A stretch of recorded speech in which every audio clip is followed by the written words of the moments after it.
Call this meeting to order at 6:30. Please rise for the Pledge of Allegiance. I pledge allegiance To the flag of the United States of America and to the republic for which it stands, one nation, under God, indivisible, with liberty and justice for all. Thank you, everyone. The fire evacuation announcement. In the case of fire, there are two ways to exit these chambers.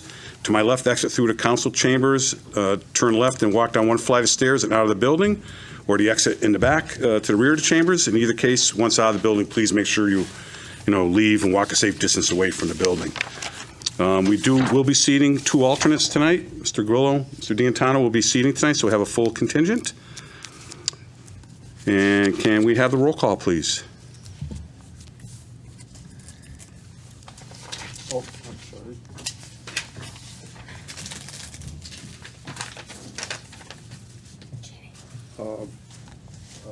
Lou Fiore, Here. Linda DeGray, Here. Virginia Higley, Here. Kiran Majmudar, Here. John Petronella is here, Vincent Grillo, Here. Christian D'Antonio, Here. and Frank Alimo is absent.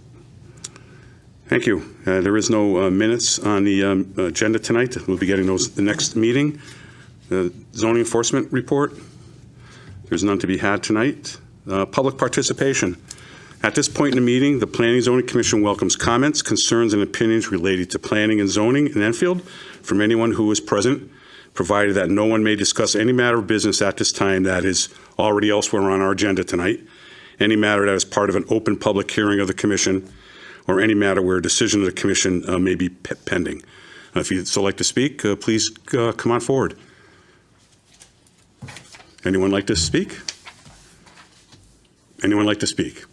Thank you. Thank you, everyone. We have new business. Site plan review for SPR 1878. Would the secretary please read that, please? SPR 187890 Elm Street Site Plan Review for Outdoor Special Event, Enfield Square Realty LLC, owner Miguel Bentoncourt, Juan Vargas, 413 Customs LLC, applicant, map 43, lot 16, BR zone. Thank you. Would the applicants like to come up and identify themselves for the record, please? And, give us a short presentation? Okay.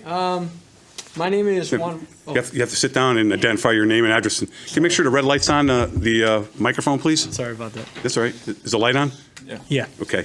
So, personal information. You said Yes, name. name and address, please. Juan Vargas, 1 Don Ave in Agawam, Mass. Hey, what? Miguel Betancourt, 28 Long Street, Springfield, Mass. 01108. Okay. Thank you. So basically, our objective here is to have a charity car show at the Enfield Mall. We were actually talking about this earlier last year, but things were changing with the fluctuation with COVID. It was going up and down. Even though I did have my own show at the Big E Indoor and Outdoor that same year in May, we were still trying to see if we could pull something off at Enfield, because the majority of the idea was to be outside. But then when I spoke to management there, I believe in August the board was out on vacation or something like that. I think the schedule was August or September, so it wasn't going to give me enough time to bring in vendors, sponsors, because with the events that I do is charity based. So the more sponsors and vendors come in, takes care of the costs and stuff like that, the more we could give to charity. But we were not going to have enough time. We were thinking about last October. So since from October, we've been trying to get everything set together to present it for this year, which will be on May 1st. The basis of this show is a car show outside with entertainment, food, things for the family to have, picture or, photo ops, stuff like that, and check out, some nice vehicles. Basically, when you do a car show is, if you have a car that you've been working on for years, people walk around, check your bills, and talk, have a conversation and stuff like that. So when I spoke to management in Enfield, as we all know, malls are deteriorating. Holyoke is doing pretty good, but Enfield Mall hasn't been doing that good. I'm not from the area, but I've been there several times in a few years, and you can see that there's not a lot of walking traffic in there. So, talking to Melinda, we thought it would be a great idea to have an event. So, with all the space the mall has to provide, that allows me to bring as much foot traffic that mall can handle, which will be great for the stores inside, because the mall is on a lifeline and they have Target as their main store. I'm just going to put it out there, as most of you already know. When I walked in there, you have T-Mobile, you have 2 restaurants that just opened, and Melinda actually asked me to have them outside because their businesses are not growing, they're not making any profit. In order for you to survive at a mall that is not thriving, you need to have people come to the mall.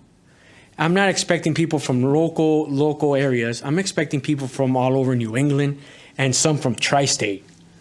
Because when I do shows, I do a lot of marketing, I do a lot of outreaching, and we have people coming from all over the East Coast. So basically, every charity event I do, for example, the Big E show was for Autism Speaks, and I did my other show for Bay State Children's Hospital.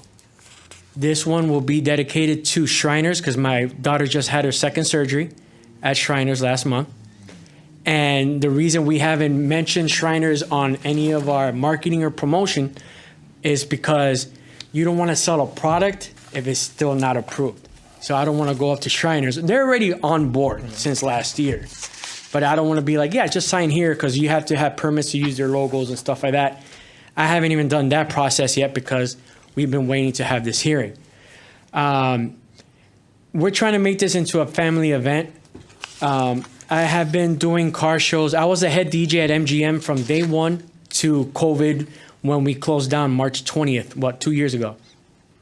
And I've been working with local car shows, Yukon, Mohegan Sun, stuff like that. So I build myself up in the community in regards to car shows and stuff like that. We just want to have a family event, have people come from all over to visit these restaurants, these local businesses you have around Enfield Mall. Because as you know, you have a lot of businesses that would love to welcome people into their restaurants and into their stores. We're having, one of my good friends owns a film production company that works with major movie stars and major movies. He's bringing stuff from movie sets for people to take pictures with, for the kids to take pictures with. We have different things going on so everyone can enjoy. We're going to try to bring in all types of different food trucks. I've been in contact with the fire department chief. I had a question. I called them up. I said, hey, is this allowed? So I'm already talking to them when I have a question in mind. Indoor, in order to provide a foot traffic indoor, we are doing a indoor sneaker expo. With all the space that you have in there, we're going to have a few vendors put up some tables, no tents. We're trying to avoid the tents inside. Some tables, and they will start selling collectibles because a lot of people now, if you're not into cars, you're into shoes. So a lot of kids buy collectibles like LeBrons and stuff like that. So there'll be something inside the mall that will attract a ton of foot traffic. Like I said, it'll be only a few tables. We haven't reached out because I don't want to be selling a product that we haven't closed on yet. As soon as we close this part of everything, then that's when we start. We have Outback waiting for us to get an approval. We have different companies waiting for us to get this approved in order for us to provide, services. Well, Outback is gone. No. Yeah, but I know I used to work for Outback for 7 years. I know David Hodgkins. I'm pretty sure you guys most know. He's in West Springfield right now. But he's local from Enfield, so he's willing, if everything gets approved, to be a supporter, sponsor, because he's part of the community. He's very involved in the community in Enfield. Okay. Thank you. Once again, this is not just going to be locally. So if we have sponsors coming from the border, from right across the street, the more the better. Because everything, as you know, is mostly social media now. It's not like back in the day just giving people flyers. So when words gets out, what type of food we have, what type of entertainment we have, what type of vehicles, it's basically going to, show you that it's going to be a great event. I always try to provide a good product. I'm always aware of safety. Safety is the major issue in every type of event. I was born and raised in Miami. I've been DJing since 1995. I've been doing big events. We just locked in an event in Northampton. I don't know if you're familiar with the area, which is 2 weeks before that.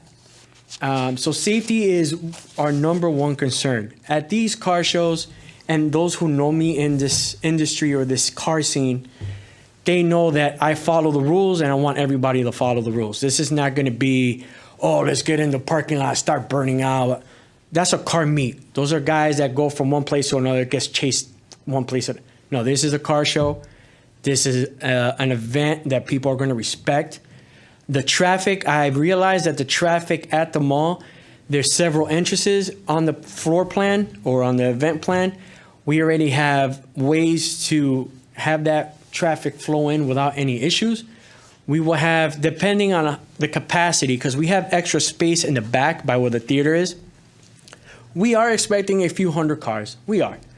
But the way things are going now, marketing-wise, it might go up, it might go down. But I'm always having safety first, so I will have enough police officers. If I have to have 3 or 4 police officers, that's fine. It's less of a headache for everybody. With the tents, the police chief told me that I just have to say how many tents we're gonna have, and the brand of that tent. Most of the vendors who come with tents, they already know that it has to be fireproof. This is not their first car show, but every tent that I place out, I will give them that plan weeks in advance. I like having everything weeks in advance so nobody's running around last minute. The parking has several entrances. We will block those with food trucks, cones. What was that? That orange mesh fence, the construction. Yeah. And depending what size stage we're going to use, probably we're going to use a smaller stage so we don't have to go back and forth with the permits and the fire department and stuff like that. It's not going to be as major as, for example, the show that we're throwing in Northampton. The food trucks, I guess that we're going to select a few so everybody can have a variety of food. So you can choose whatever you want. The walk-in traffic, there's several entrances to the mall. I will have that mapped out because people will not know where the entrances are coming from other states. We will have porta potties, mostly by the food trucks. We're trying to have the food trucks in a different section so the lines won't get in front of the cars. The cars will be there approximately 1 hour before the start of the show. So how things are done, like for example, when we did the Big E, we have everybody start showing up at 6:30 to 7 in the morning. If you're a VIP, you will be in a certain section. If you're a regular show car, you start coming in at 8 or 9. By the time we open up the show, there shouldn't be any cars moving in that whole area. When I send out tickets and information via email, they know they're not supposed to move their cars until the end of the show. In regards to, for example, if you have a question in regards to sound and noise, they are not allowed to play any type of music or have their music up or anything like that because first, the neighbors. Second, the vendors would like to make business and talk to their customers without having music blaring in their ears. And third of all, I don't like all of that. So I want to make sure it's a family event, not a full-blown concert. We will have parking attendants because we are expecting a large amount of cars. But the great thing about the parking lot at the mall is it's practically self-parking. Just get in a parking spot and just park your car. Some people won't understand that, so we're going to have to direct them where to park. In other towns, other states, for example, I do Boys and Girls Club Music Festival in Michigan, and the city provides transit help. I don't know if that is something that we could talk to the police department in regards to the transit outside of the area. I will have police officers and parking attendants directing inside, but with the amount of vehicles that are coming through Anyone north and south. any north, west, east, or south, if there's any help that the town is actually providing us, if not, then we have to look for more police officers to work that. That's mainly the only question that I have on my end. Let's see what else. We haven't reached. So when we had our meeting, it was always about how many people you expect, and how many food trucks, and how many vendors. An estimation is what it is, an estimation, and I gave an estimation at a low amount. It could be less, it could be bigger. The more time we have for us to get out there, we'll have more than the estimation that was given. Obviously, the more people who show up, we counteract by providing more police officers or more porta potties. So when the numbers start going up, I'm in charge of providing more security. An ambulance, depending on what the fire department and the police department wants. I'm the type of person that follows all the rules. So if somebody tells me, Juan, you cannot do this, that's fine. But I will have everybody informed weeks, maybe even months before anything happens, how many vendors we're going to have, how many sponsors, where is this going to happen, if anything does change from what we have here. And to basically close this out, I've been doing this for a long time, and then after my daughter had her first surgery at Shriners, I always wanted to give back to the community. I used to work at Geico in West Springfield. We had a Cars and Coffee. We gave school supplies to 4 elementary schools. We did a food drive a week after that. And I'm not even from here. And people always ask me, why do you do it? It's like, because when I was going through a rough time, I had people help me out. So now I got the possibility of helping. We won't raise millions of dollars, but a little bit of that money is going to help facilitate someone at Shriners, like when we did that with Bay State Children's Hospital. So I'm always giving back, and if there's anything that the city or the town wants back from me, I'm always willing to help the community, because that's how my mom raised me. I love doing this. This is something that's great, and it's bringing back the community after a rough 2 years. So, Thank you. yep.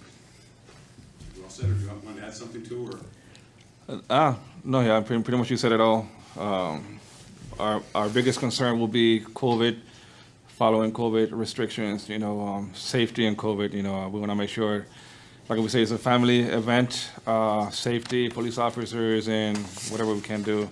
He pretty much just summarized everything that we need to talk about.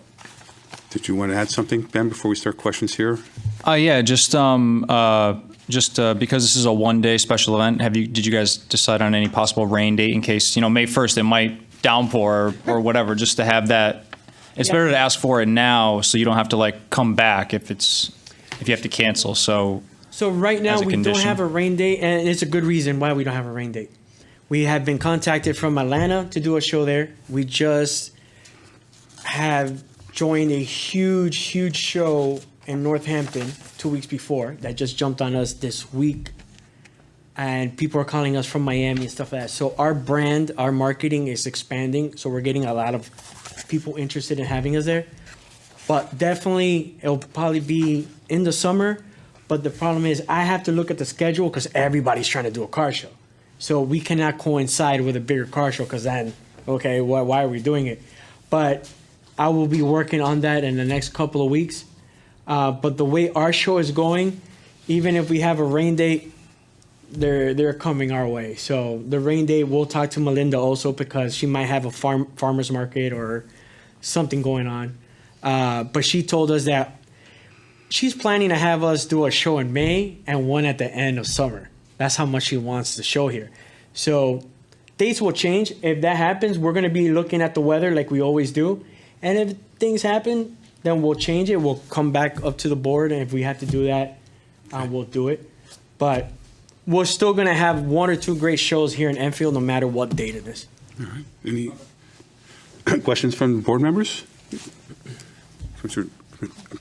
Higley, go ahead.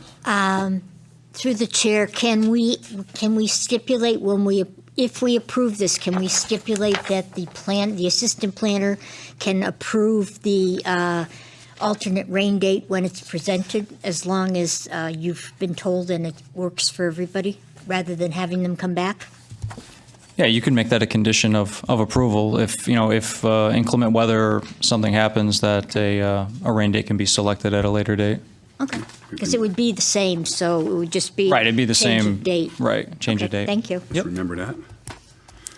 Commissioner DeGray? Just a quick question, because you said that you're talking about a second one in the fall. Do you have any idea when in the fall? So- Get an idea, and the reason I'm asking through the chair problem. to the town is if this gets approved, that we approve both dates so that he doesn't have to come back the second time in the year. So any idea? Okay, so when we spoke to Melinda, and she obviously was talking to the owners of the property, going back and forth with our ideas, the way she saw that our planning was already going better than we were expecting, she says, well, why not have a second one at the end of the year, like a fall kind of thing? Because obviously that will bring more business to the mall, hopefully bring in new business, because a lot of the people that I know own businesses and they would like to put a shop inside the mall. For example, him. So she was thinking about something in the fall, but now that we had Atlanta contact us, we had to figure out because we work with seasons here. In Miami, he was just there looking at one of our locations. It's nice all year long.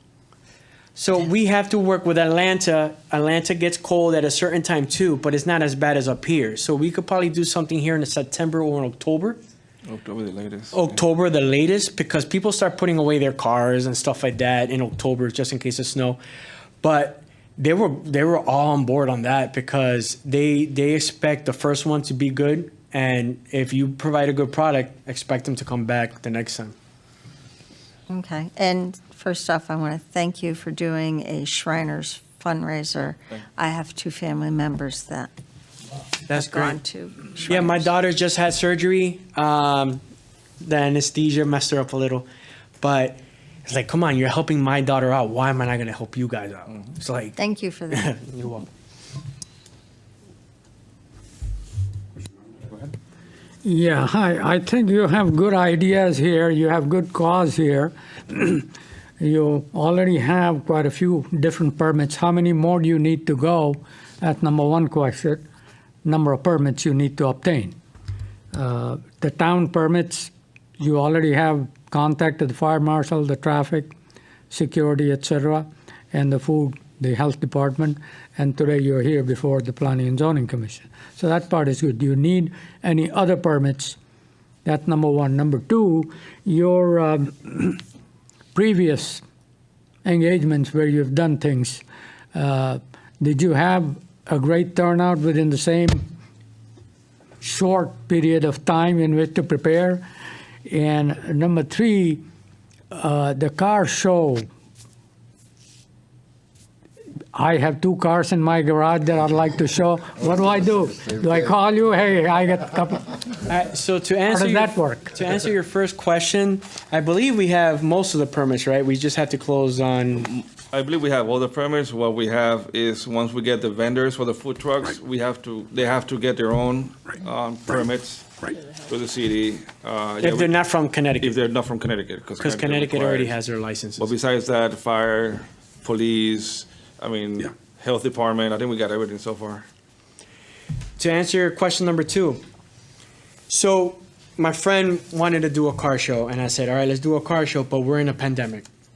I don't think the vaccine was out at that time or anything. But I like to do things big. So what happened was, he's like, hey, why don't we do one at the Biggie at the Eastern Exposition Center? Mind you, it's not cheap. It's during a pandemic. There was no vaccines. Restrictions were hard. we did it. We used the whole indoor. We filled it up with more than 300 cars, and we could have filled it up with more. But then the city came back to us saying that they were having a vaccine site on the premises. Plus, admissions, so for people to come in to see the cars and stuff like that, were restricted by 100 people per hour. So they had to go in and out. We were told that we were expected to have a certain amount of allowed showgoers when we signed the contract.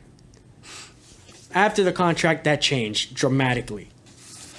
But even though we pushed on and we've been all over the East Coast, that show in, May? A week before the governor lifted up restrictions, I did not push it to another date. I'm not going to do that to my sponsors or anything like that. We are still top 3 indoor-outdoor car show from here to North Carolina during a pandemic. If I was allowed to do whatever I wanted, it would have looked like the Big E.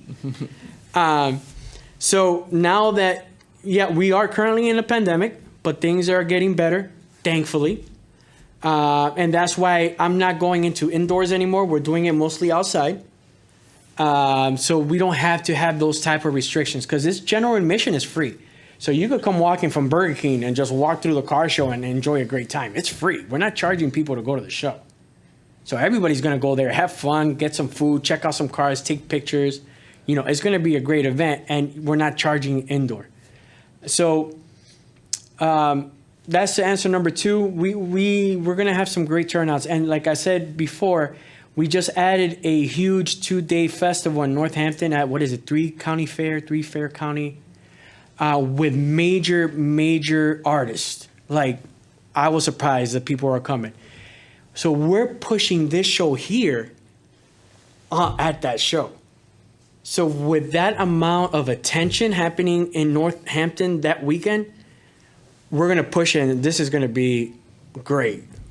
It's good marketing for us. If I may interrupt, we don't want to tell you this is going to bring millions of people.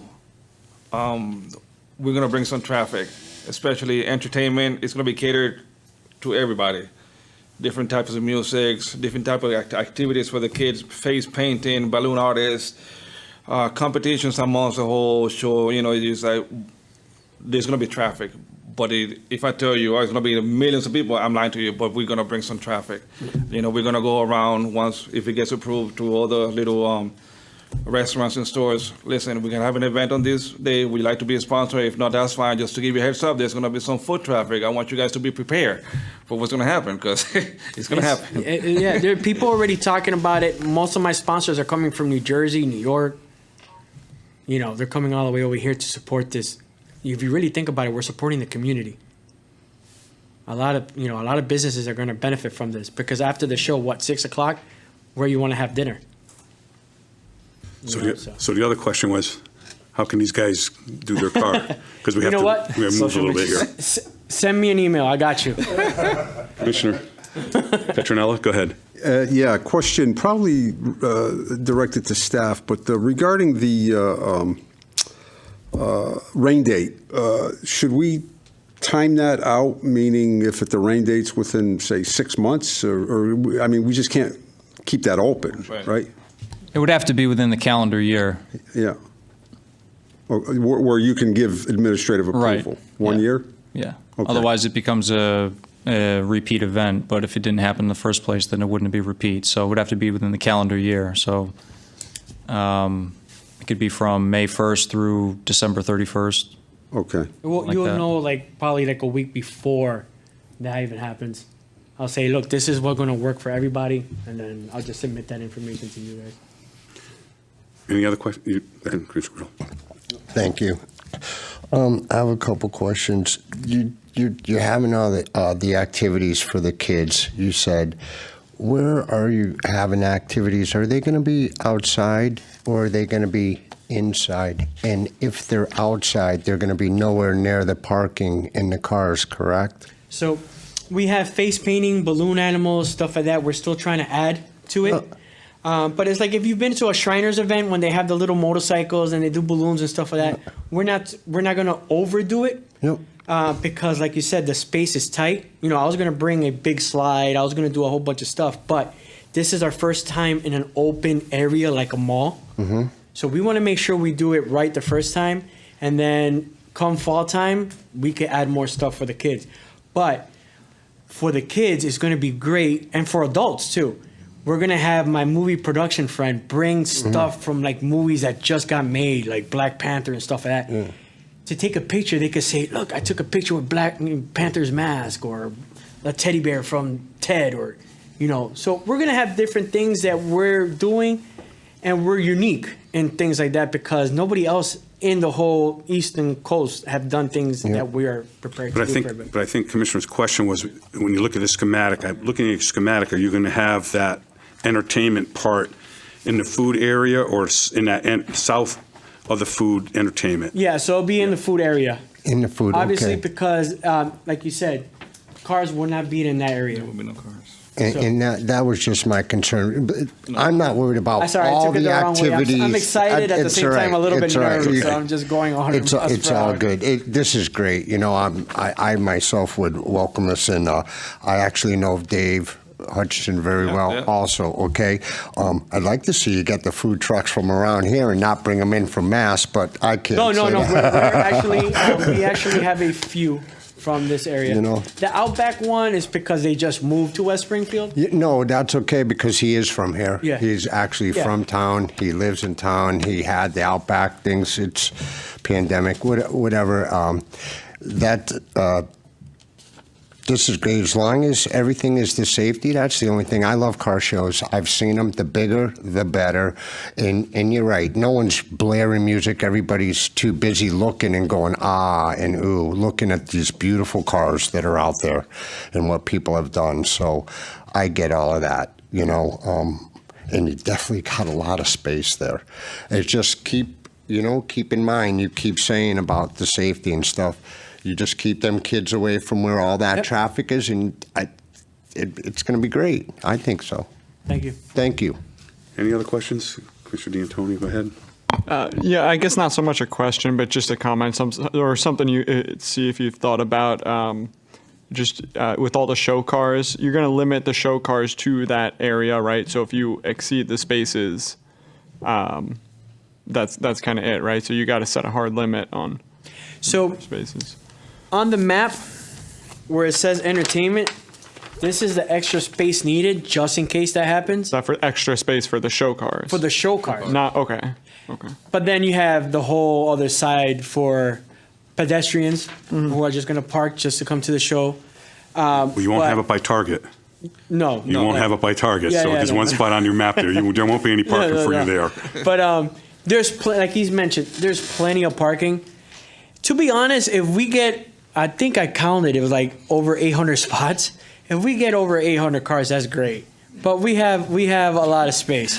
And, you know, at the Big E, when you saw all those cars pulling up at 6:30 in the morning, you know, people after this pandemic, they just want to get out and talk to people and enjoy, have a conversation. You know, I have an 86 Mustang. I built this from blah, blah, blah, blah. You know, just have a conversation.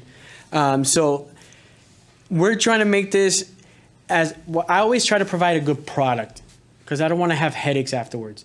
So I want to make sure everything is nice and tight and done. So then when it comes to September, October, you guys are like, hey, you guys did it well that time. Go ahead, do it again. So that's the plan. Any other questions? Everybody pretty much all set? Take a motion to approve.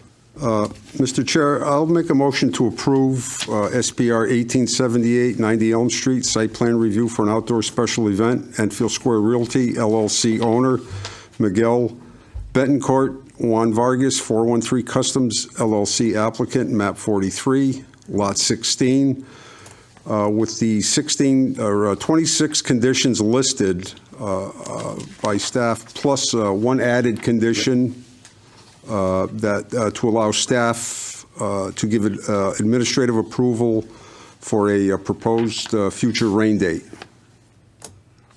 Within so many months? Within 1 year. Second. Seconded by Commissioner DeGray. Any discussion?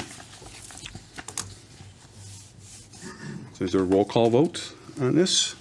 Mr. Secretary? Lou Fiore, Approve. Linda DeGray, Approved. Virginia Higley, 4. Kiran Majmudar, Vincent Grillo, 4. Christian D'Antonio, 4. and John Petronella is 4. You're all set, gentlemen. Thank you. Good luck. Appreciate it. Thank you. Let me give you my email. I'm a man of our word. I don't have, Oh, you don't? All right. Well, But I do. but you- all right. what I meant to ask. I'd love to was go you in that have show. You can bring whatever you want. Antique car museum that you approach for their display, or how do you do it? So basically, they just park. They Okay. So it is pulled. Ready, Mr. Secretary? You ready for, I want to say site plan review, but whatever, for FLD 043, flood 043? Yeah, FLD number 043 Orlando Drive, latitude 41.9664, longitude 72.5993. Application for a permit for development within a special flood hazard area to allow bridge repairs and culvert in the AE zone, town of Enfield, owner applicant. There it is. Again, latitude 41.9664, longitude 72.5993, R33 zone. Thank you. Good evening. Can you identify yourself for the record, please? Your name and address? Yes, thank you. My name is Paul Brand. I'm with GM2 Associates, 115 Glastonbury Boulevard in Glastonbury, Connecticut. We are the town's designer of record for the replacement of Bridge 48012, and I did not write that title.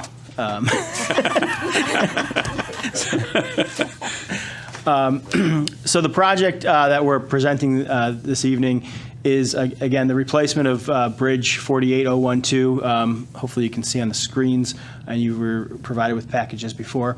This is Orlando Drive over Beeman's Brook here in Enfield.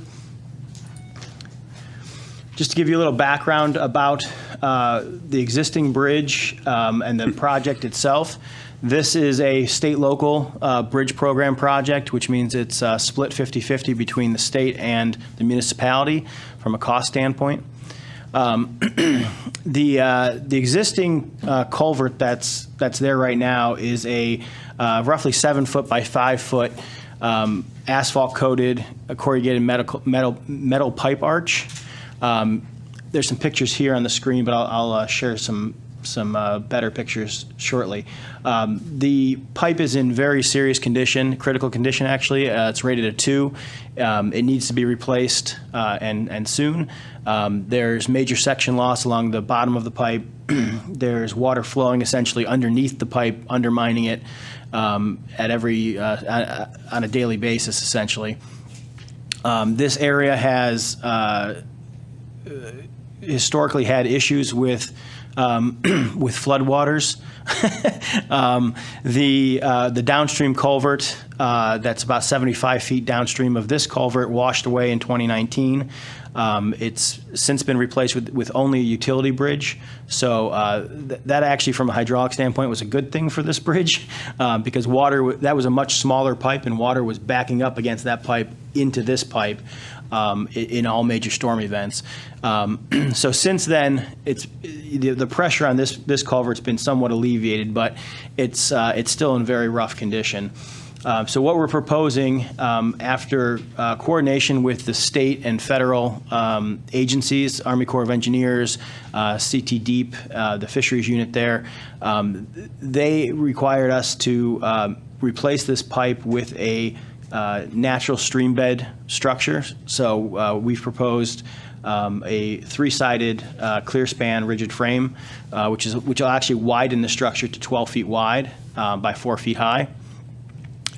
Most of this project, for the purposes of this permit, the application that we have tonight, is within the floodplain.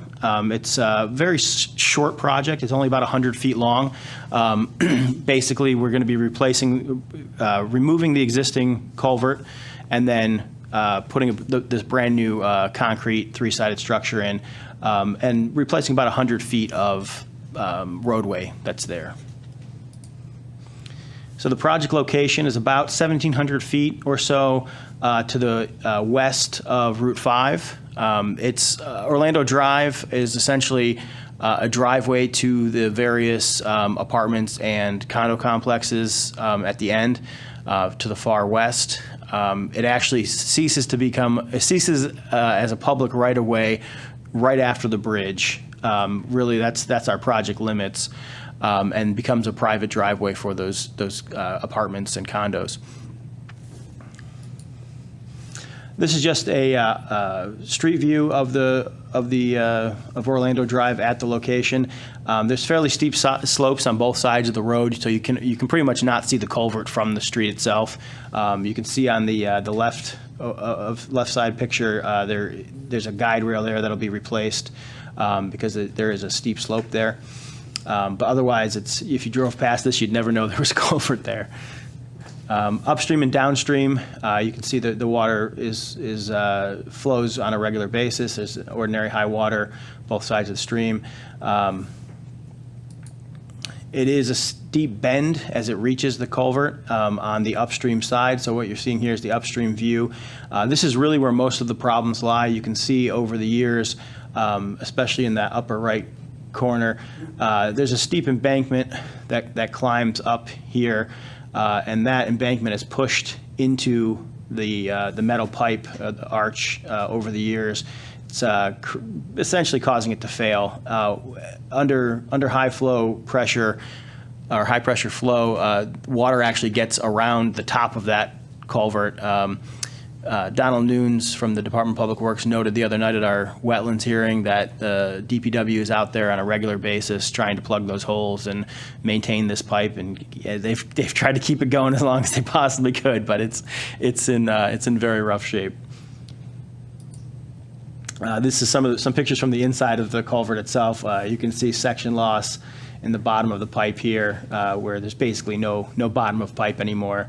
And the ridges have started to rust it out, and the seams have also started to burst as well. So there's no head wall on the upstream side, but there is a concrete head wall on the downstream side, which I believe was put in probably 10, 15 years ago, in order to keep the pipe from pushing further downstream. Basically, it was a stopgap at the time, but it's not really working anymore either. So I think that was done in 2005. 2005. So this is the picture from the downstream. This lower picture, these pictures here are actually the culvert that washed out in 2019. Just to show you, it was a very small culvert. I believe it was a 36-inch or 48-inch culvert. And again, that's not even there anymore. So the hydraulic opening for the stream through this section has widened quite a bit. This is just a existing contour plan to show you the flow of the stream goes from south to north. You can see the steep bend, very sharp at the culvert. That's what's causing hydrostatic pressure against this corner of this culvert and letting the water get through the side. We are not changing the alignment of the stream. That was discussed at some point during the project, but nobody wanted to change the natural bend of the stream. So from a floodplain standpoint, this plan is intended to demonstrate what the floodplain looks like around the culvert itself.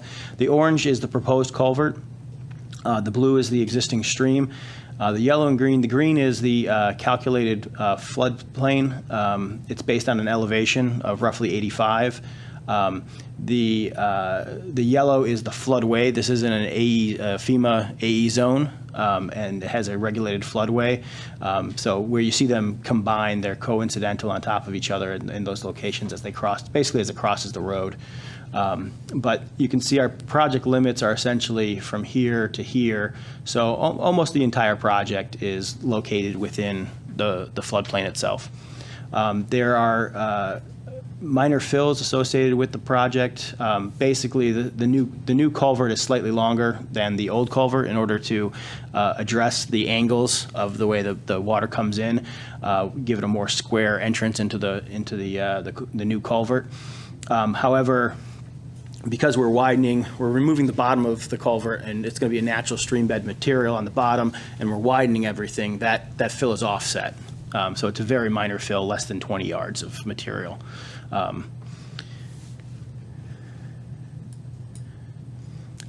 Our water handling plan is designed for a 2-year storm event. Essentially, they're going to cut this is one potential water handling plan. The contractor could choose to pump the water from one side to the other, but essentially the existing culvert needs to be shut down during replacement.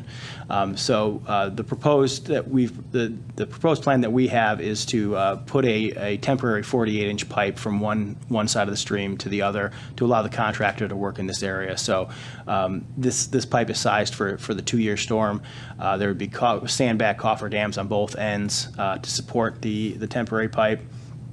And that would be removed following the completion of the culvert and everything would be put back to natural conditions. So this is actually the last permit that we've been seeking. We recently on Tuesday night received approval from the Inland Wetlands Watercourse Agency. We've already received approval from the U.S. Army Corps. They categorize this as a self-verification project. It's authorized under the Connecticut General Permit 19. Fisheries has already signed off on the project. They were very happy with the open bottom structure to allow for fish passage. And most importantly, we did do hydraulic analysis of the proposed condition, and there is no adverse effect for the floodplain. So there is no raise in water surface elevation or anything like that as part of this project.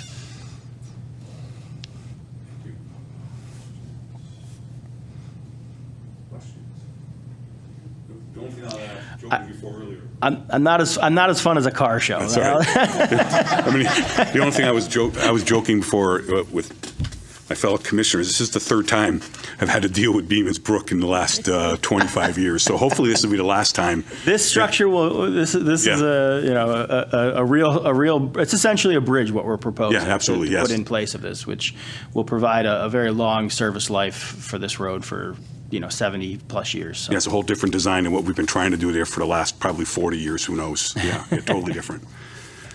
No questions? I'll take a motion to approve. Mr. Chair, I'd like to make a motion to approve the development permit for special flood hazard areas for FLD number 043 Orlando Drive. Application for permit for development within a special flood hazard area to allow bridge repairs to a culvert in an AE zone. Town of Enfield owner applicant, latitude 41.96664, longitude 72.5993, R33 zone with 24 specific conditions listed. Motion made by Secretary Petronella. Is there a second? Seconded by Commissioner Majumdar. Is there any discussion?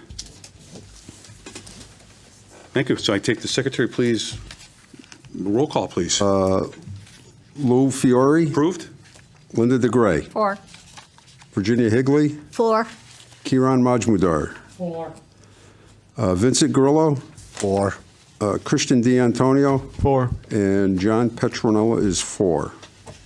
Thank you. Thank you. Nice presentation. Very understandable, too. Thank you so much. Mr. Chair, I just want to make a small comment. Sure. To the commission. Yes.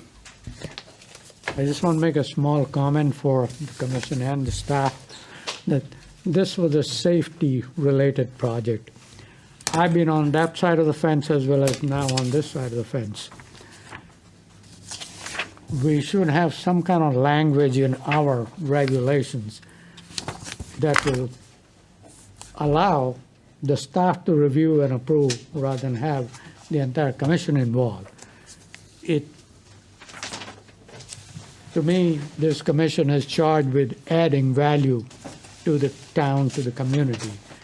When so many different agencies, so many different regulations have reviewed it, approved it, do we need to have one more hoop for the applicant? In this case, it happens to be a town. So noted. Let's bring that up after Commissioner Majumdar. We'll go with the thing, but so noted. And basically what you're asking is that, in your opinion, you think this should become an administrative function instead of a board function. Well, let's pick that up towards the end.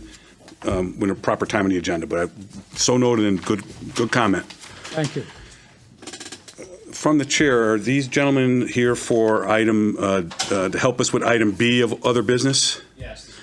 Okay, so we have no other new business. This is other business. I would entertain a motion that we take it out of order so that we do item B first, since these gentlemen are here. I'm not sure if they're here to participate or just to observe, but it's our business. So if someone make a motion So made by moved. Commissioner Higley, seconded by Commissioner DeGray to take it out of order. We're going to be doing item B first, outdoor storage in industrial zone. Thank you very much, Commissioner. No problem. I know we can't top a car show or a bridge. We'll try. I can. Hey, listen, that bridge, that's, after all these years, that's When finally, when I first moved here, I lived back there, so it kind of brought back some memories. absolutely. I'm sure you remember some of the issues we've had back there Yes. for years. So, but thank you again for the time in scheduling us on the special meeting. We're basically back to follow up from 2 meetings ago when we were here to discuss, Attorney Mark Lockwood and Robert Fry representing Connecticut Mulch and Organics on Mullen Road. Apologize. That's okay, thank you.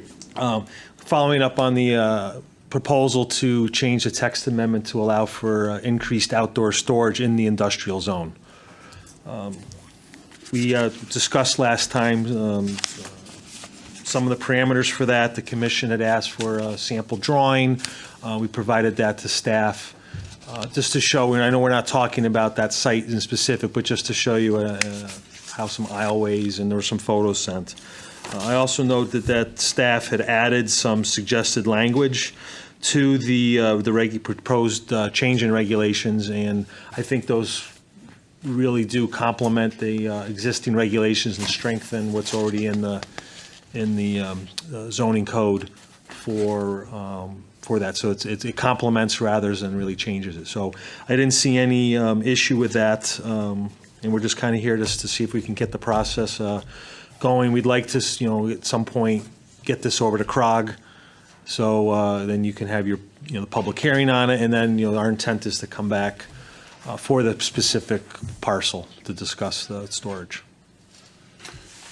Any discussions for our gentlemen friends, or do you want to start the discussion among ourselves? So however you want to go. I think it's kind of free form. This is just other business, so. Commissioner DeGray? I don't have any of that. I don't have that information. I don't get it in my. This is old. This came about, Oh. 4 weeks ago. Oh, okay. Then I thought there was some Okay, new. no. That's why I'm like, Here, what? but we New can share. information. So, So that's what we were supposed to be on last time, but okay. your public hearing was quite long. Yes, it was. And I was absent. we can so- share if you can read Okay. over. All right, I'm going to share. Well, I guess I'm looking around. Anyone else anything to add? I guess I still have something that certainly want to start moving on this, but I still have some reservations about a few items. To be quite honest with you, again, because you say this is just not for the facility that you're representing. This is something that's going to go forward throughout the town. So when I looked at what staff came up with, basically, I can be honest with you, I'm very leery about in an industrial zone. I like the idea, I think basically came from Lockwood and Fry originally, when it basically stated here that we possibly could, limited the increased storage to finished agricultural products only, which I think would at least limit that potential. And I'm a little leery about side yard. I certainly don't have too much problem with the back door, but the side yard also concerns me. So I'm interested with some of my other commissioners' comments, because I don't really want to open it all up in the industrial zones, and I'm leery about side yards. So would anyone else like to comment on that? Thank you. I Commissioner agree. Higley. I agree. I think 65% is too much. I think that 20%, might be strict. I'm not sure. Depends on the size of the side yard. But I'd be comfortable with 25 to 35, as I said at the meeting we last discussed this. I don't think that percentage that's presented to us is a fair representation of what everything would look like. I understand that you gave us a drawing and it's very tidy and everyone says how tidy everything is, but you're one company, one individual. So I agree that perhaps if we limit it to agricultural, we'd have a better handle on what we would be looking at. Any other comments? Commissioner DeGray? I concur with Commissioner Higley, because your product is fast-moving, especially in certain seasons.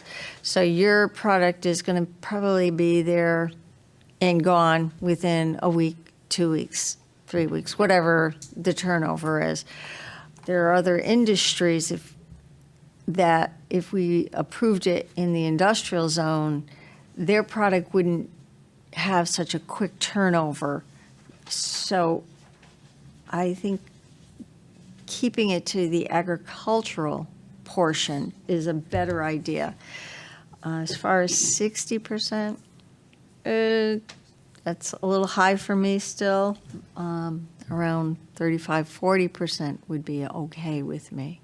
But again, different product, different turnaround times is really what I'm seeing. Do you care if it's side or, do you care if it's side or rear in the percentage? I guess I would prefer it in the rear to see that increase, not on the side. But again, I need a little bit more. Yeah. Because of that turnaround. That's all. Yeah, thank you, Mr. Chair. We're done? So if, what I'm hearing from discussions is that if we approve as we're discussing this, let's say we agree to more of an amount of 30, 35%, whatever it may be, and limit it to agricultural use, that takes away any storage and industrial Yep. use, which I'm totally against. Yep. In fact, I think we shouldn't be discriminatory to just limiting it to agricultural use. Their product is it deemed agricultural? It's wood chips, right? Is that basically what it is? Yeah. Okay, so is that deemed agricultural? Yes, state of Connecticut has forestry as agriculture. Okay, so, but again, I think that what we have right now for 6.30.2 on the books, if that's going to go away, now you're taking away storage for people who now have it or where it is allowed. So I'm not for that as it is. The way that town or the way that staff had written this up with some comments and so forth, I don't really have too much of a problem, but I don't think we should be limiting it to agricultural products only. Well, if I may, the question I have, Commissioner Petronelli, is right now in industrial zone, they can have outdoor storage up to 20%, correct? Yeah. No more than So 20%. If we were to leave that at 20%, but allowed an increase of that only for agricultural products, would that be a good compromise for you? Would that settle pretty well with you? Since we weren't removing what industrial zones already have, we would just allow companies that have agricultural products be able to do more. I still think that you're putting, I don't feel it should be limited. I'm thinking of other businesses, and I'm not going to name them, but I know several of them that where that 20% may be impacting them currently. I'm not sure. I can't say that for sure, but I just don't like to be discriminatory towards that. I mean, you may call it an agricultural product, and that's fine, but you got a large commercial enterprise there. I go by it all the time. I deal with your trucks all the time where I work, which is fine. There's no complaint there, but I just don't want to be discriminatory towards other businesses that are in an industrial zone as well. That's just how I feel. Okay. Commissioner Grillo? May I ask a question? I can't think of it offhand because this place just keeps coming up in my mind. Do we know what the mini mobile is under? Is that under the industrial also? Yeah, I'm not sure. That's industrial. It's in the industrial park. Yeah, it's industrial. Just because, aren't they using almost 80, 90? Well, I think the zoning enforcement officer is looking into that. We'll hopefully get a report Well, that from that. was, I'm just, what I'm getting at is I agree with Commissioner Petronelli. 20 is definitely way too small. I'm flexible, but he's right. Given this one this much, this one's only allowed this much, this one can only have that much. It's just, it is starting to cause a problem. We ought to look at locations sometimes and where they're placed. You have industrial parks that are around a lot of other buildings and possibly homes, but then you have them where nothing's there. It's just farmland. There's nothing there, so you're limiting them to use what space they have.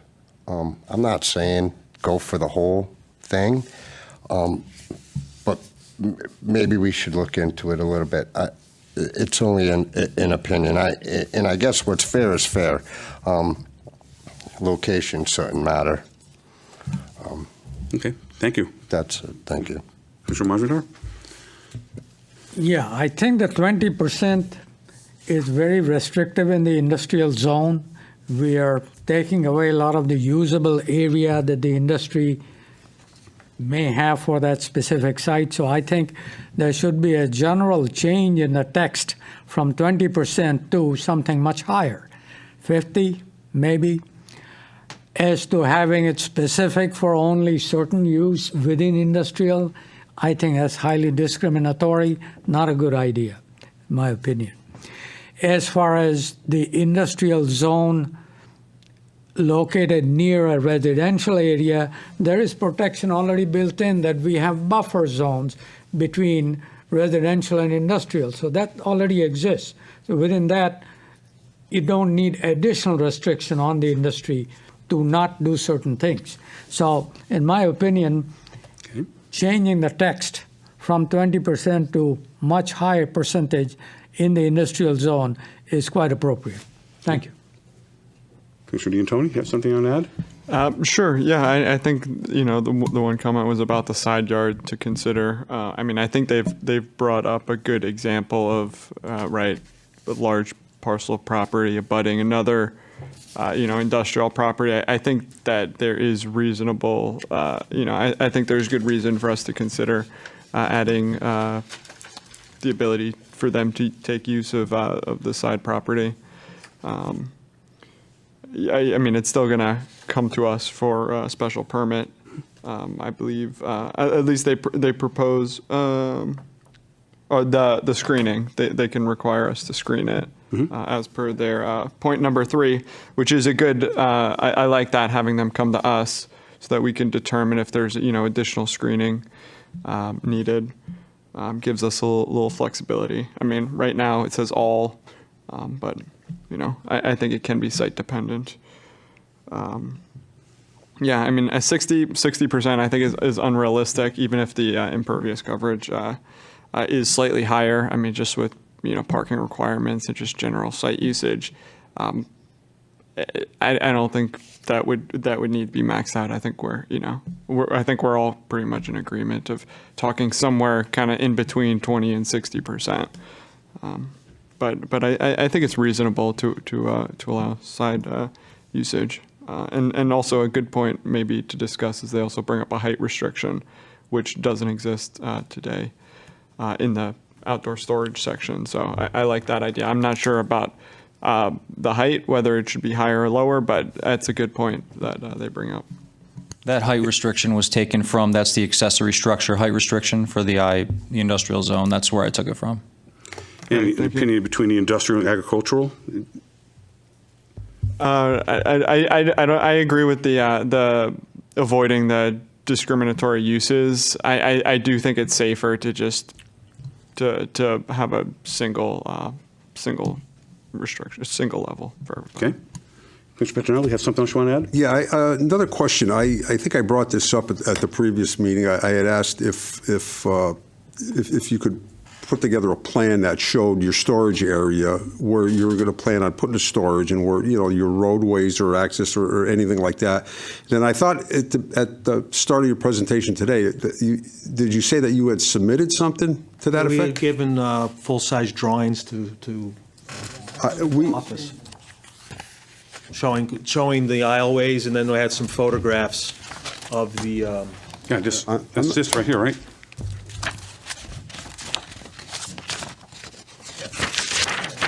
Yeah, they gave us a month ago. This one has the aisleways.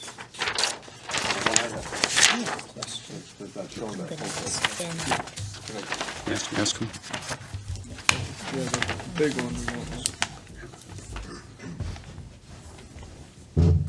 then there were some photographs too. I don't know if that made it over to the commission, just showing how they're stacked today. And I said the suggestion for the 15 feet in height is fine. I think that's, again, complements the existing regulation that you have today. Zoning. As far as the percentage storage, we also took your comments from that last time, and looking at the proposed, for how this property goes, if you look at the ratio to impervious coverage to the storage, it's about a 10% difference.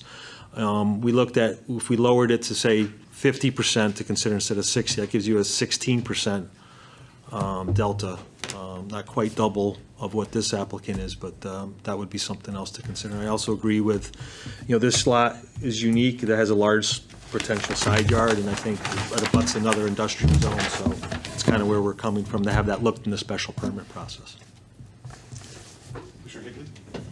I have a quick question while John's looking at that. Can we limit the time for outdoor storage? Linda brought up a good point. She said yours turns over quickly, but other companies, it sits out there forever, and it almost would be a junkyard, of parts and stuff. Can we limit the time? In other words, if they As far come as like before us- seasonally or not? No. Is that- If they come before us for a special use permit, can we put a condition of approval that the items can't be there longer than, 2 years? Yeah, you could put a time. I mean, most of the special use permits have a 5-year window to complete. But never, that's never enforced. In all the time I can't comment on that. I haven't been here 5 years, so I don't know. Trust me, it's never been enforced. You've never seen a special use permit. Well, a special come use back. permit has you can put time restrictions on that. I mean, if you want That's to put what it I'm into asking. the We can legally put a into the time literature. restriction on the outside storage.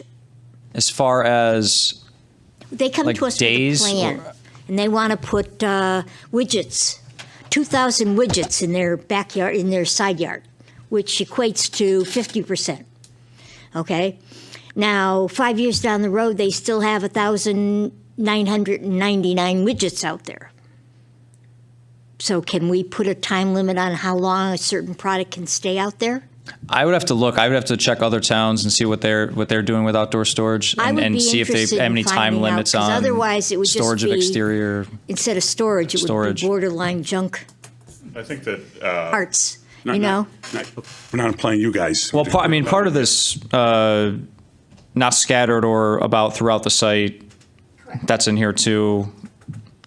I guess, yeah, it just depends on the product and. Your yeah. product turns over. and I think that's what several members of the commission are getting at is that our product is of a perishable nature, whether it's Yes. agricultural or not. Right, and but all we're opening it agricultural up to the products whole are of town. Perishable nature. And as such, the industrial ones sometimes border residential.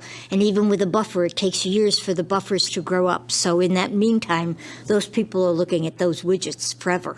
Right. Or parts of machining that never leave. Another comment regarding, with respect to time limit, I'm certainly not for that either, because, again, we have businesses in town, be it construction companies, truck parts, remanufacturing company, junkyard, call it what you will, but those are companies that have storage which is long-term, whether it's construction equipment or auto parts or things of that nature. And again, are we going to be putting a burden on them to say that, hey, every 2 years you got to get rid of all those vehicles or equipment and so forth? Can't have junkyards. Well, we do. I know, but you can't. Well, I believe that it's permitted where they are. Disagree. Well, I can see where we have some more discussion here, so we have other things. I think, go ahead, staff. Yeah, how did you feel about the possibly 0 to 20% of the limited outdoor storage being a administrative type zoning permit with plans, and then anything 20 to 60 potentially being the special use permit? I can see we're kind of split here. So I think that we all need to go home and think about this and move forward. Let's slow it down a little bit. We've got some more good information. Thank you. We're not ready to move on this tonight. I'm sorry. So That's we're here to answer your questions. yeah, and you've been great. Really, and we're listening to you. Even though you have a unique business, which is different from where we have to write the regulation here. So I know you understand that. But I think right now we just need to retable this. Let's come back to it. Yes, Commissioner Momjar, go ahead. Yeah, I think we need to support, we need to help the industry in town. Yep. So one question I have of you is, how soon do you need this change? I know, not yesterday, but there is a time limit that you have in mind because of your commitment to your customers, your vendors, etc. Tell us a little more about it, because that will help us come to a proper text that'll serve all of us equally and the town. I think it's what's one of the reasons we had started about wanting to see if we could get to CROG.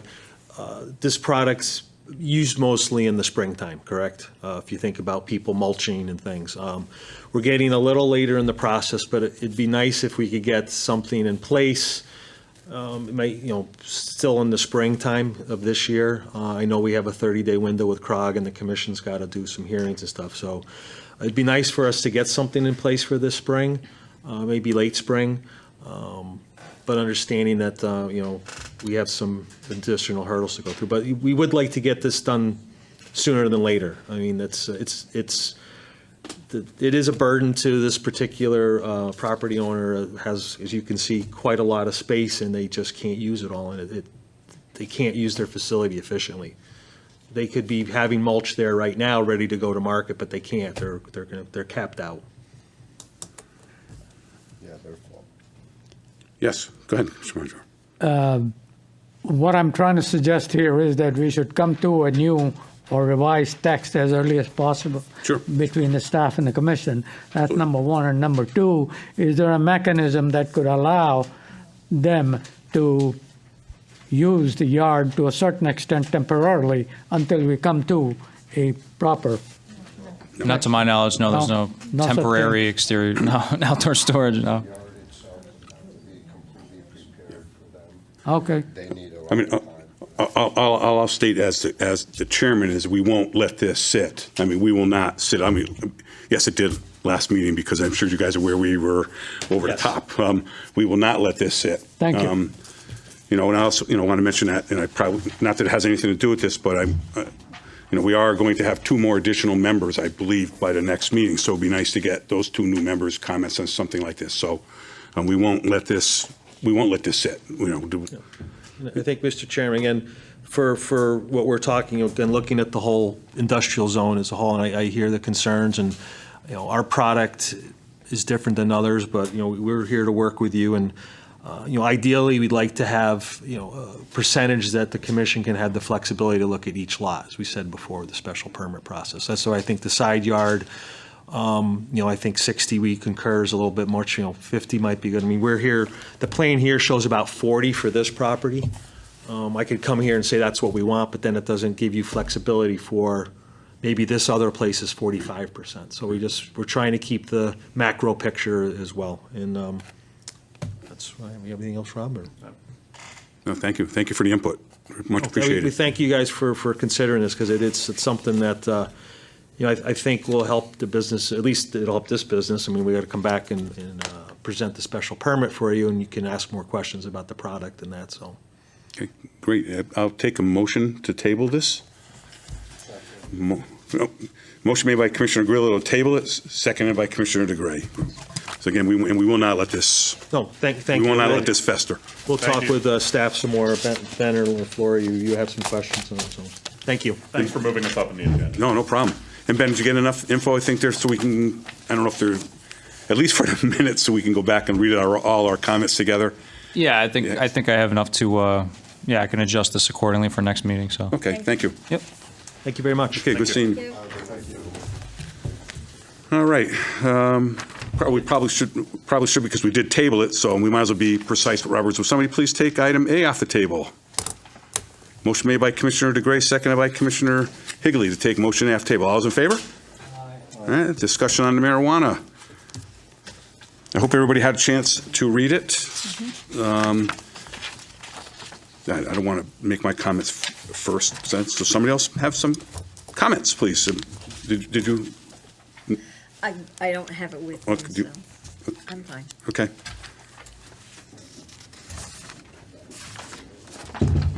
I have an extra. Commissioner Petronella? Yeah, All right. Go ahead. He's got extras. I'll write on his. the document that we're referring to would be this one right here. Is Yes. this recreation, Yes, titled this is the updated recreational one. marijuana? Oh, Yep. Okay, I just want to make that sure. And we are proposing, this proposal is for production facilities cannot be located within 200 feet of a residentially zoned property, schools. I think it gets on to, or is there any distance as far as it being to a school? Yes, I think this follows basically the liquor store curriculum. Yeah, and of course, we have laws on the state books, I think, still, Yep. where drug-safe zones where it cannot be within 1,500 feet. Yep. So, I mean, I'm totally confused with that. Yep. I think that this should reflect that, 1,500 feet. Many other towns are considering, basically the same thing. But like right now, state law prohibits drug sales within 1,500 feet of a school zone. And we're proposing, 500 feet or whatever it may be. So I'm not in tune with that. As I said earlier, putting it in an industrial zone is always a good safe bet too. But I'm not going to say that it has to be in an industrial zone. But there's also considerations for if you put it too close to schools as well, you'll have many students or kids walking past these places as well.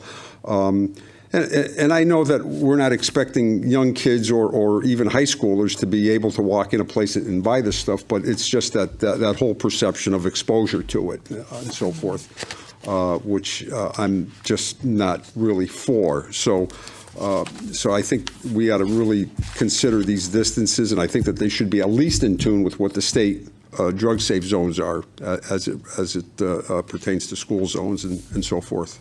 Thank you. Well, I should have, no, thank you. I should have started first, but I should fill you in on the tour that I had. And I probably should have done that first, and I apologize. And I wish Commissioner Limo could have been with us tonight. Hopefully he'll be with us to the next meeting. As you know, he's been ill. We had a wonderful tour, Commissioner Limo, myself, and 4 counselors. It was a 5. A couple weeks ago, went up to the facility in Holyoke. It was not a cultivation facility, so I'm not sure if you want to change this, Ben, to production/cultivation, because I think they call it cultivation. Okay. But we were not able to get to a cultivation facility because that's really high security. That kind of tour is still trying to be arranged for some of us to go see an actual marijuana cultivation facility. But we did go to a dispensing facility, and I do want to mention that the Connecticut laws are a little bit different than Massachusetts. The Connecticut laws are a little bit more stringent than Massachusetts, to be quite frank with you. We went to Holyoke, and we went to a dispensing facility that was not what I expected at all.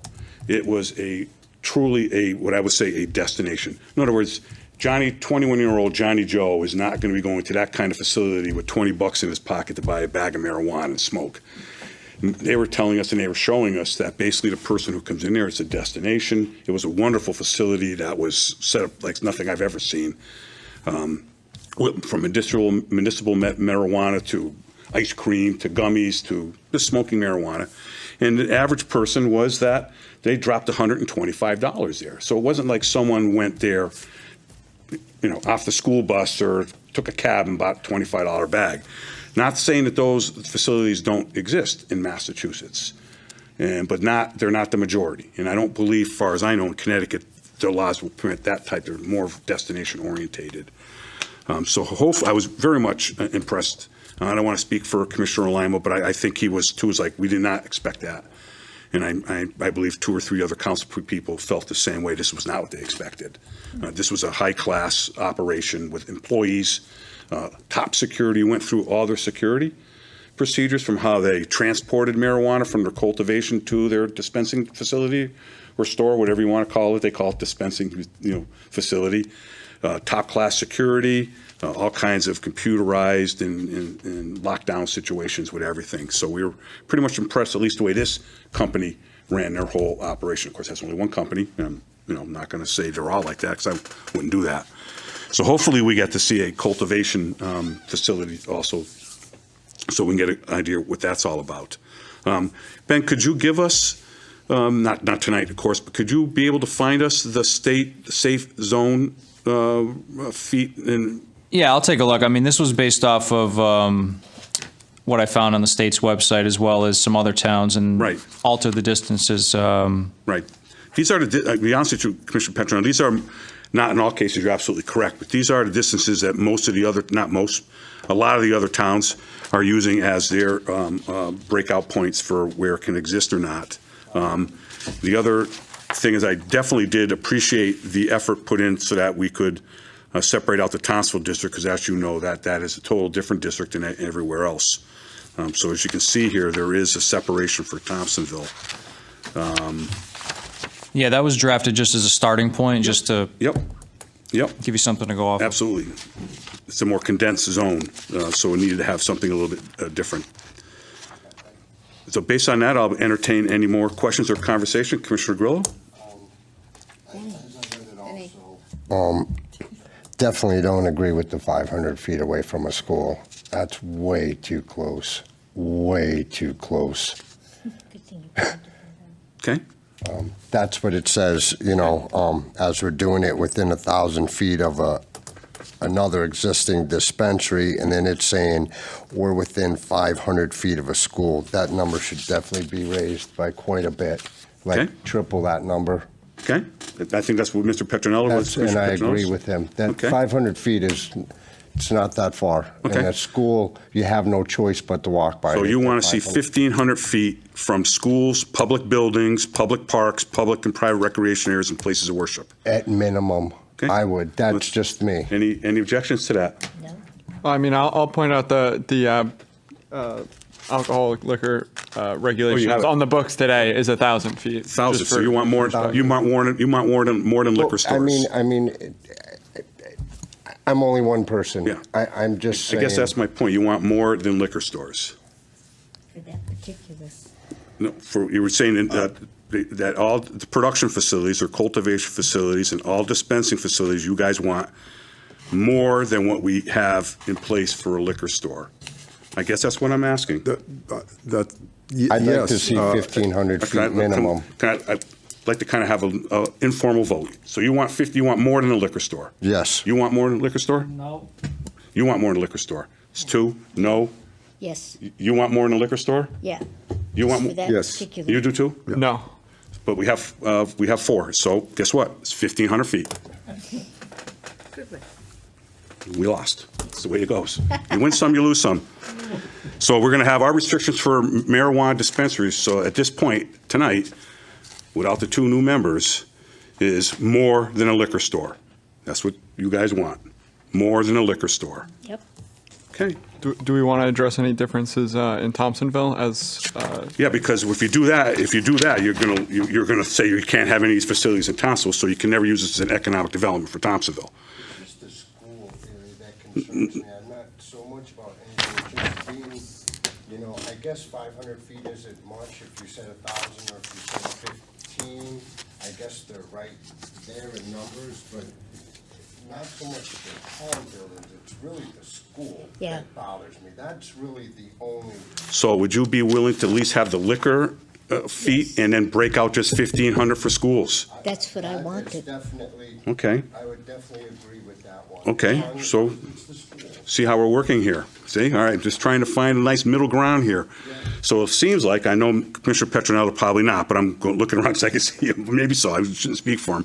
Seems like right now there's a majority to say, I guess the same as liquor for everything else, Yep, but more from a school. yes. That's how I see it. Yes. Yeah, okay, and the fee for liquor was what, Chris? 1,000? So what we're saying is that on that, not Thompsonville, we'll get the Thompsonville district last, if you don't mind. For non-Thompsonville districts, we're saying that we're going to go to 1,000 feet for everything in those two paragraphs, Ben, except for schools. For schools, we want 1,500. Okay, so residentially zoned property within residentially, or Yeah. property containing residential use. Yeah. All that's 1,000. Yeah. Schools, 1,500. Got it. Okay. Okay? That's what I wanted Mr. originally. Petronelli, how do you feel about that? That's good. Thank you. In, oh, sorry, go. I'll let you, no, Commissioner Gray had her hand up, I was trying to. No, and we keep going back to the Thompsonville, and I understand Yeah. why you want to go back to the Thompsonville. Yep, But right now, we can only have one type of facility or a one of each, combination. or a A combination. combination, either a dispensary Right. or Right. you're calling a cultivation or Yeah. a combined. Yep, So until the state says, no, we're not going on population, yep. I'm having, I'm back and forth. Because Yes, there's a I possibility that understand. Thompsonville might qualify for a special designation. Because don't forget, there's what they Right, call but- distressed designations, and Thompsonville might qualify for that. It might, but then, and again, and we haven't decided where it's going to fit in our town. Right, Because we don't have any applications right now. which we won't till we get this. Right, but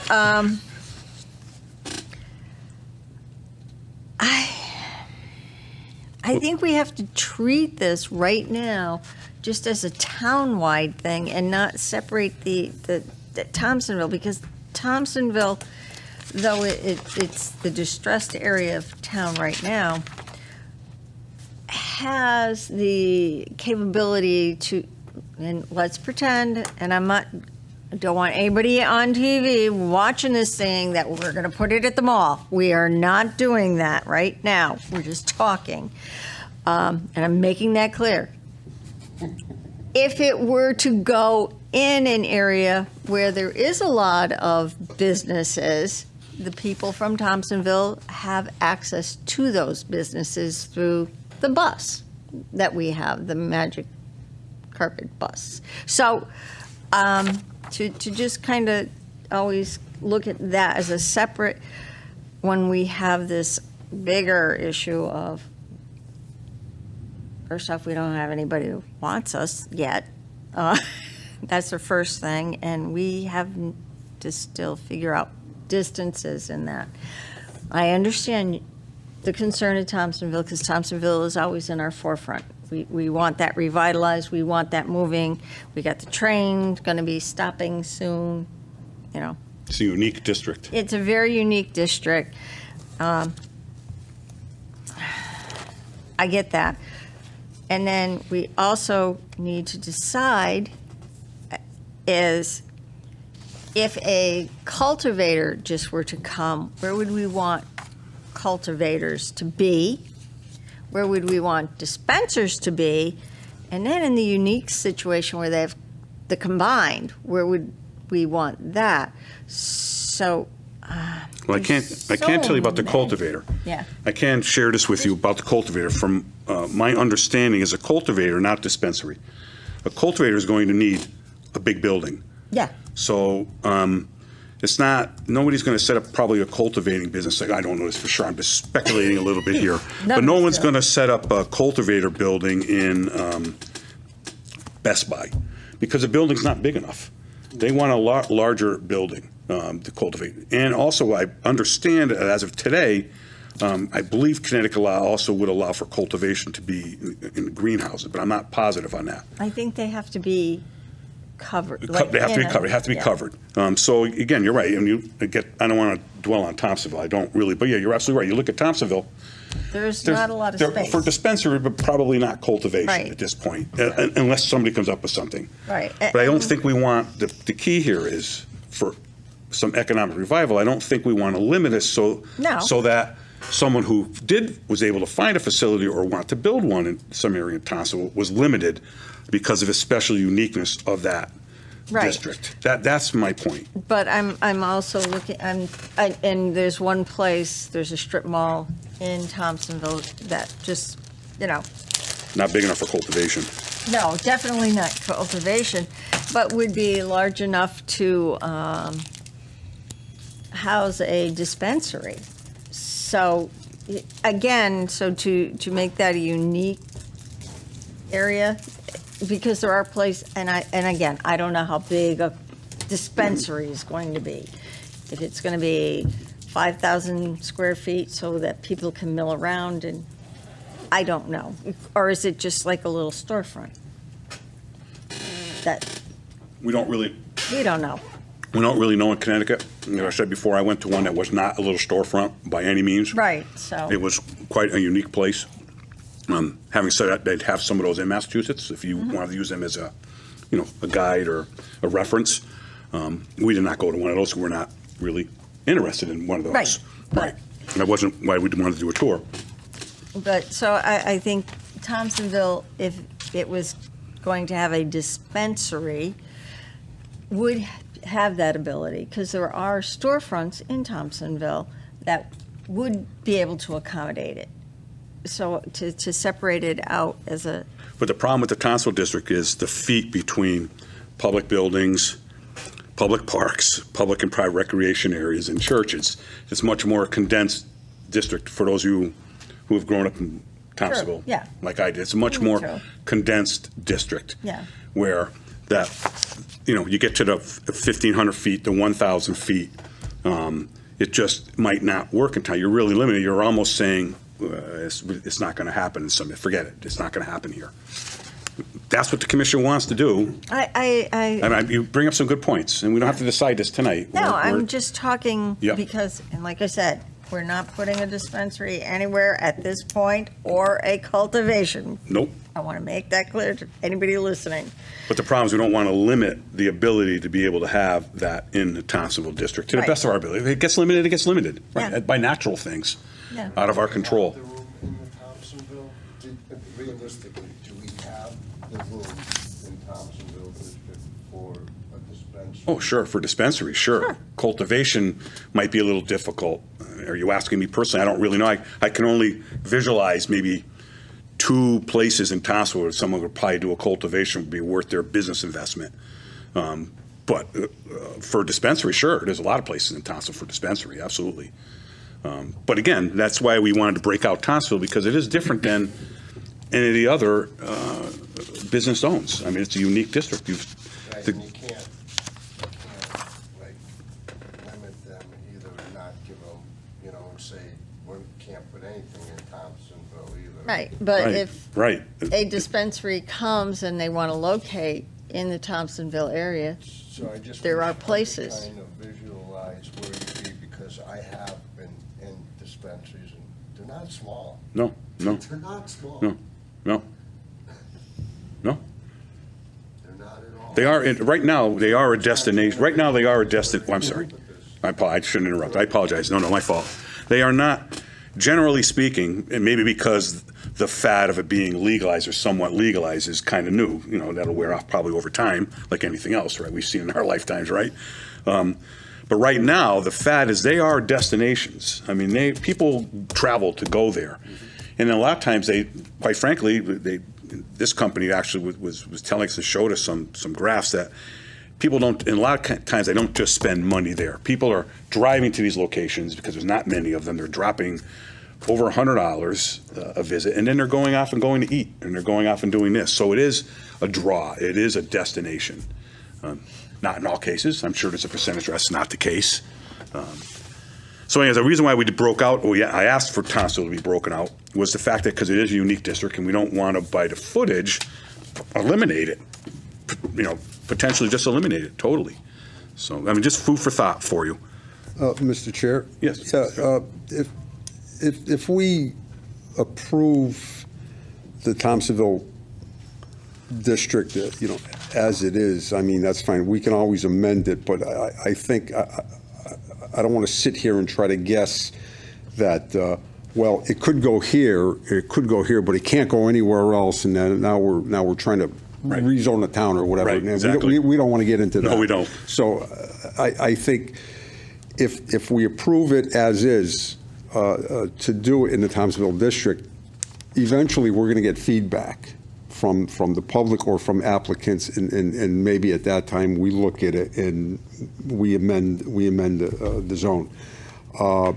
With respect to the cultivation, I agree, probably a large facility, and if I'm not mistaken, these facilities require by state statute a lot of security measures and so forth, and there's minimum requirements that they have to do, and I'm not sure exactly what it is, but it could be like perimeter fences and so forth, but some sort of high-end security.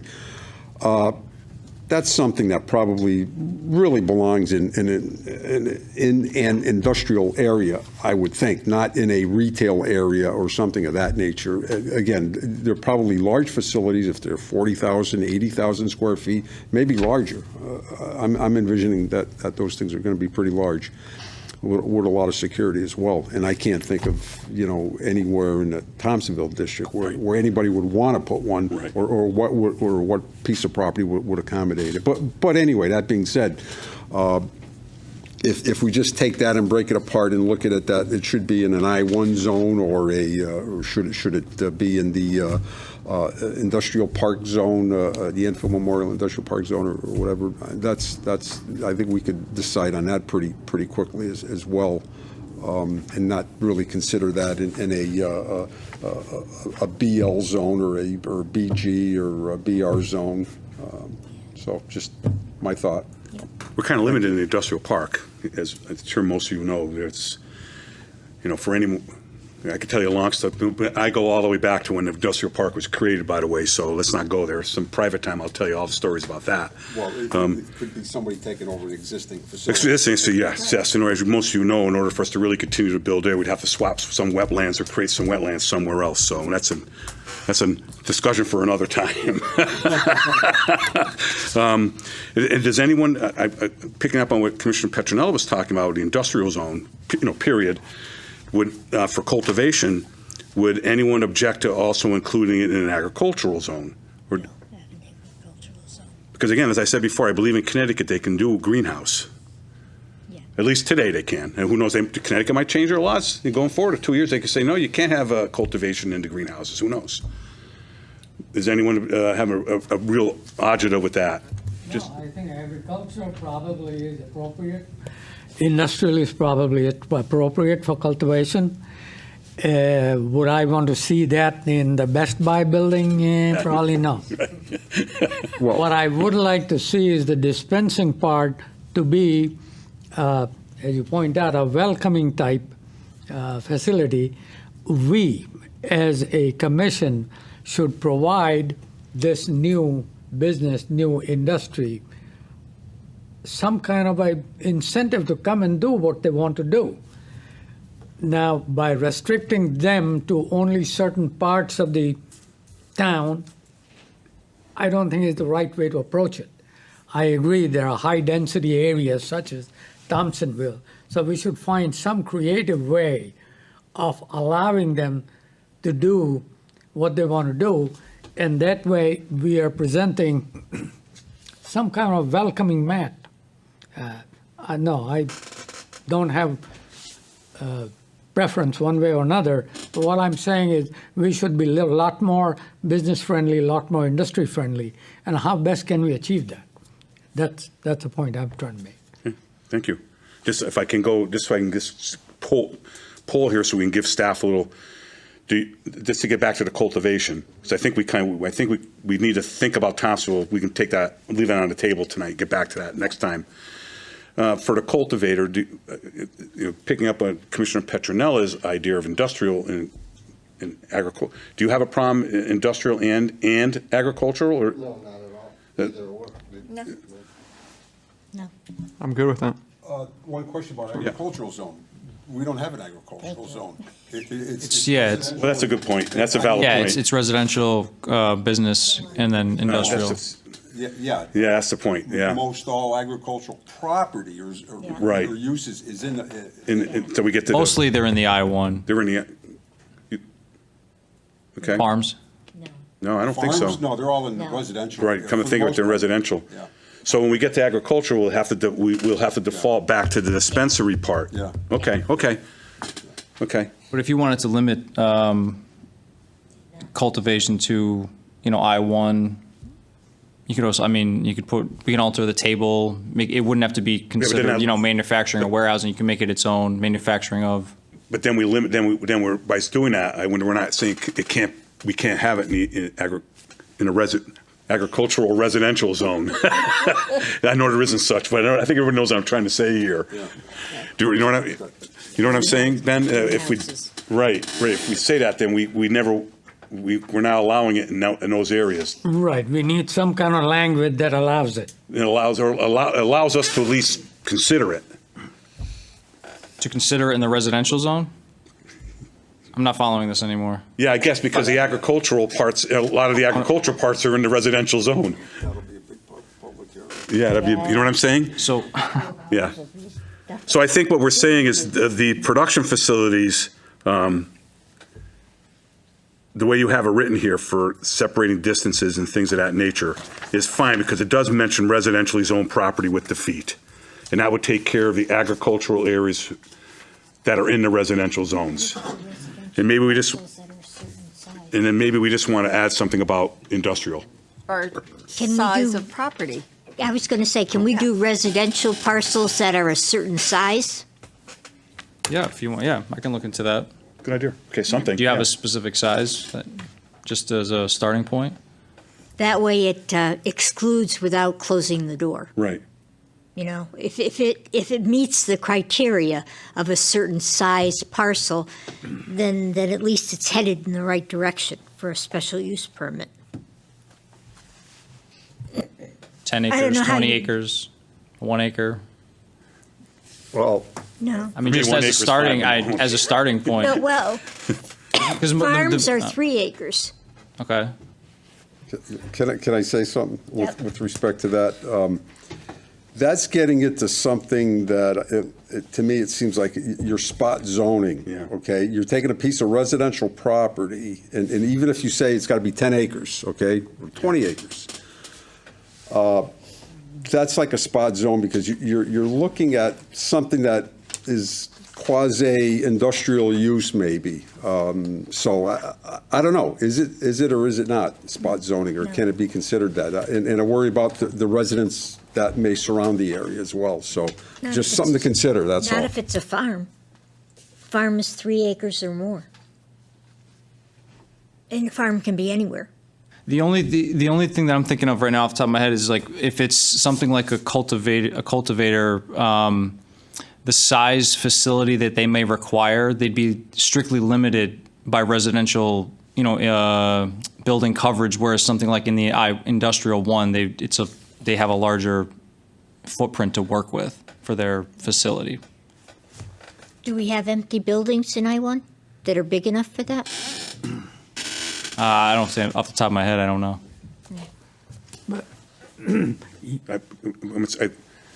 Commissioner D'Antoni, you've been waiting patiently for something? sorry. That's okay. No, I mean, if we could treat it and have consistency with farm regulations, I think that's all right. I'm trying to pull up some Yeah, farm okay. regulations now to get an idea. But like if you're consistent that way, that seems reasonable. And I guess just to add to, right, when we put these into the use table, I'm sure they'll probably come in special permit. So Yes, absolutely. that's always something for us to keep in mind. Yeah. Yeah. Yeah, absolutely. Always special use permit, absolutely. Yeah, the point I was trying to make was that we would allow in residential zone because all of our farms, Yeah. agriculture property. Yeah. However, we already have a built-in buffer, so many 100 feet away from residential zone. So therefore, we already have one limitation. Do we want more limitations? If you allow them in the farm type area and have this kind of a buffer limitation of X feet away from resident, you've already taken care of the residential and the cultivator so many feet apart. So why put more limitation on where it can be located? So you think it should be located all over town? Anywhere? Well, no, within so many feet. We have already discussed that. Or we can put it in place that within so many feet of residential, and that would include. So right now, let me read what we have, just so we're in sync, because I've been keeping notes in. So I'm just talking about cultivation, not dispensary, okay? Cultivation facilities shall not be located within 200 feet of a residentially zoned property, within 100 feet of property containing a residential use, within 1,000 feet of another existing dispensary or production cultivation facility located within the town, and/or within, I think we're going to go back to 1,000 feet. That's the packaged liquor store laws, 1,000 feet of public buildings, public parks, public and private recreation areas, and places of worship, and 1,500 feet of a school. Yeah. So is that okay with everybody? Yep. Okay? Okay. So how close is the cultivation to the residential? 200 feet. I'm fine with it. Okay? Now, dispensing facilities, let me read again, shall not be located within 200 feet of a residentially zoned property, within 100 feet of property containing residential use, within 1,000 feet of another existing dispensary or production facility located within the town of Enfield, within 1,000 feet of public buildings, public parks, public and private recreation areas, places of worship, and 1,500 feet of a school. Good. Okay? Good. And that's just stay with me. I'm going Non-T-ville. Actually, Okay. anywhere, right now. And, I think we kind of thought we were going to go home and think about how we want to handle T-ville. We thought we'd just leave that on the table for now. And please think about it over the next week or two, how we want to handle T-ville. Yeah. The only other thing I want to mention on this before we close it for tonight is a food for thought. And just to throw it out there again, just throw it on the table, see if it sticks. And I understand the primary purpose of these regulations are to provide access to state-approved marijuana facilities while also preventing a concentration of these uses in any one area. And I just want to mention, and I have no preference either way, I just want to throw out to you what I visually saw up in Holyoke. And I'm not saying I condone it, but I'm just telling you what I saw. When we went into the dispensary there was the big, nice dispensary we went to, and then right next door was another one, which was, I was told was nice, but not quite as nice. And then down the street about 50 yards was two smaller ones. Let's just call them smaller ones. How's that, in lack of a better term? So our regulations are saying that basically we're not going to allow that. Not that Massachusetts is not doing it like Connecticut. Massachusetts, Holyoke has 4 or 5. We're only going to have 1. So that's why I'm not saying it's a big deal, because we're saying not within 1,000 feet of another existing one. Yeah. So, I mean, you guys, that's the way you want it. Not that we couldn't have more than one now in Enfield anyways, Yeah. to be quite frank with you. So it's not a big deal. Just throwing that on the table that you guys want that part to stay in the regulation. Yeah. You don't want a cluster. Nope. Just like the liquor.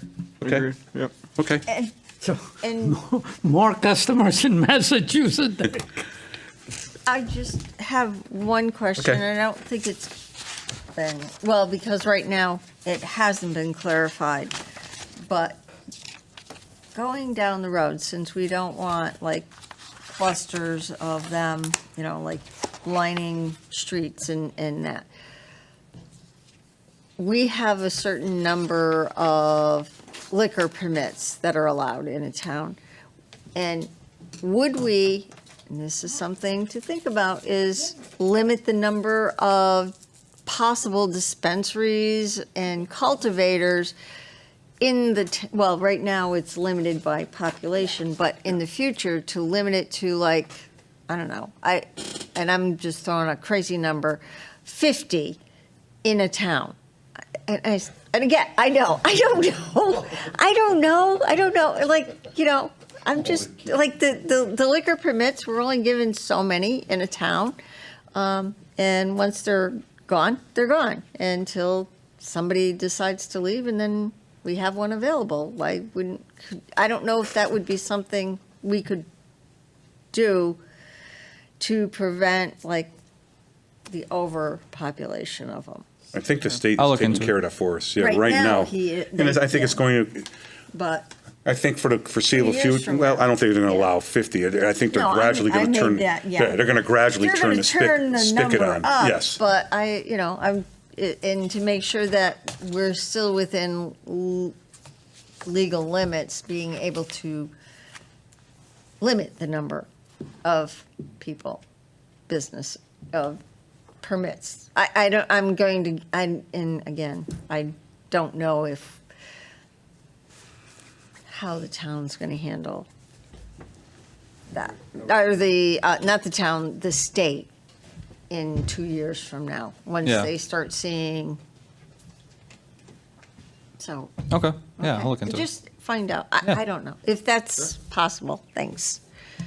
No problem. I don't know. Everybody kind of all set with this for tonight, or? Yep. Nope. Can I just make Yeah, absolutely, one more? please. Well, Commissioner D'Antoni. just a quick thing, like point D, the state compliance section. I'm not sure where that falls in for zoning regulations. I'm not sure that's applicable. I know some other towns have that.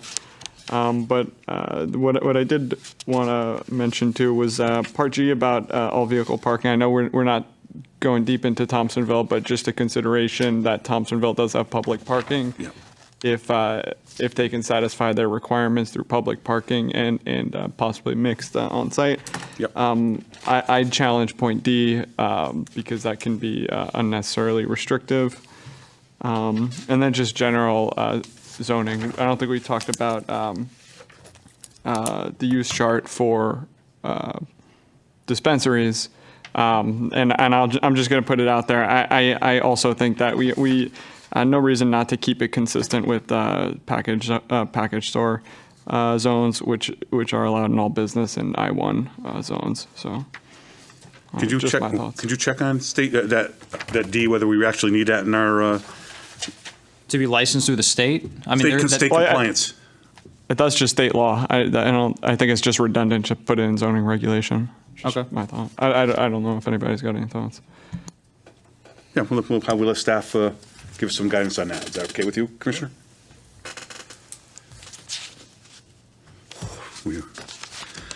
All right, so make a motion to this, everybody else except for Lisa, give staff enough more, make a motion to table this. Commissioner Monjadar made a motion to table, seconded by Second. Commissioner D'Antoni. All right. Hey, thank you. Really, thank you. We've made some great progress and it was a good discussion. Thank you very much, everybody. I appreciate that. I love that kind of rapport and discussion. Any correspondence? No. Any commissioners' correspondence? Nope. I'll mention here again, I believe, I'm not positive, I haven't been told for a fact, but I do believe we probably will have 2 new members next meeting. I certainly don't want, I'm not to speak for the council, they have their own agenda, but I believe they'll, I believe that might be happening soon. Director of Development Services report? None? I don't have one, no. Nope. Applications to be received?